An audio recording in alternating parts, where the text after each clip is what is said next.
На 7. април православната црква го слави светото благовештение и го одбележува споменот на светите великомаченички Пелагија, Теодосија и Дула.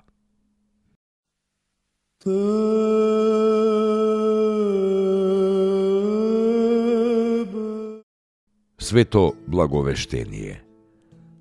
Кога на Пресветата Дева и се навршиле 11 години престојување и служење при храмот Ерусалимски и 14 години од раѓањето, значи кога стапи во 15-тата година од животот, свештениците и соопштиле дека според законот таа повеќе не може да остане при храмот, туку треба да се прстенува и да стапи во брак. Но колку големо изненадување за сите свештеници бил одговорот на Пресветата Дева дека таа му се посветила на Бога и дека сака да остане девојка до смртта, не стапувајќи со никого во брак. Тогаш, по промислата и по внушение Божјо, првосвештеникот Захарија, таткото на претечата, во договор со останатите свештеници собрал 12 мажи без жени од племето Давидово, за наеден од нив да му ја врачат Дева Марија на чување на незиното девојчинство и на старателство за неа. И му била врачена на стариот Јосиф од Назарет, кој имал преку 60 години, кој бил и роднина. Во домот Јосифов, Пресветата Дева продолжила да живее исто како и во Соломоновиот храм, поминувајќи го времето во читање на Светото Писмо, во молитви, богоразмислување, пост и работа. Скоро никогаш од куќата не излегувала, ниту се интересирала за светски работи и случувања. Воопшто малку со кого говорела и никогаш без особена потреба. Најчесто во куќата општела со двете ќерки на Јосифа.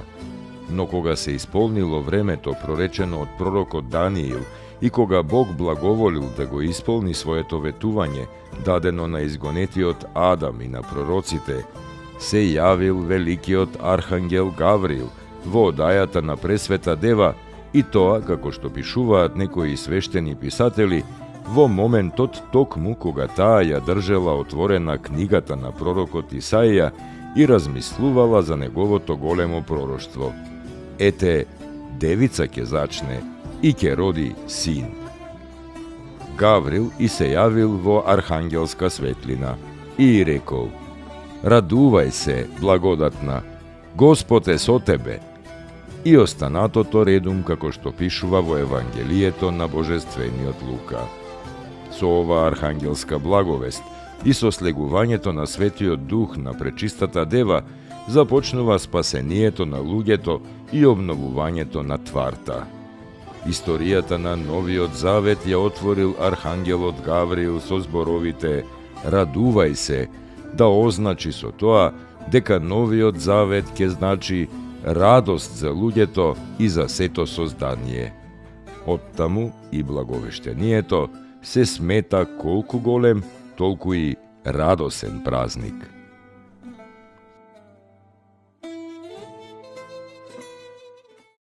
Спаси ни, Сине Божи, воскреси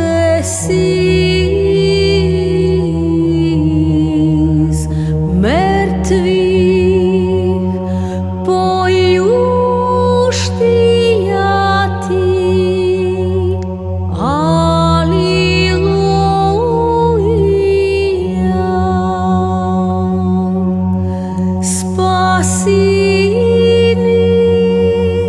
Сине Божи, воскреси из мертвих,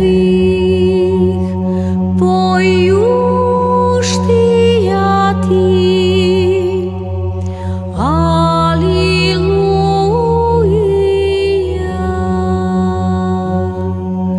Спаси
Изволиви спасенија нашего ради, во плоти ти сја од свјатија Богородици и присно Деви Марии,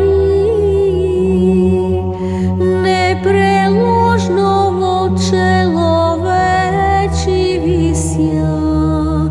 Распнисјаже Христе Боже, смертију смрт поправи, един си свјатија Тројци, спрослављаеми Отцу и Свјатому Духу, спаси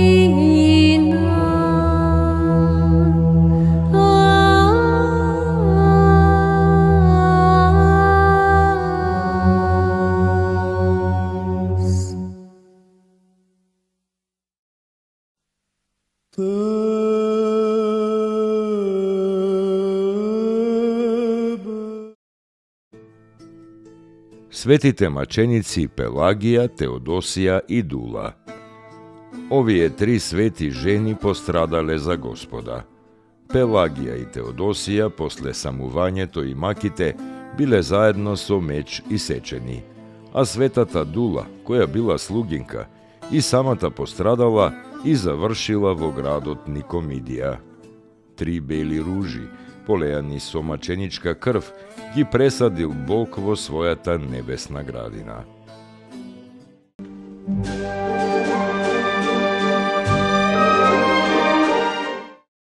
Поуки од светите отци. Потребно е да почекате. Бог делува, но тој има свој сопствен ритам. Бог делува трпеливо и природата исто така. Цветот ќе се отвори кога ќе дојде времето. Се менува, но со сосема поинакво темпо од она на кое нашето избезумено општество се навикнало.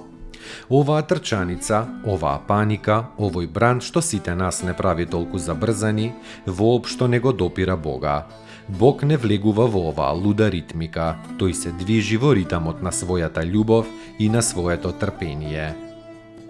Старец Нектарий Виталис.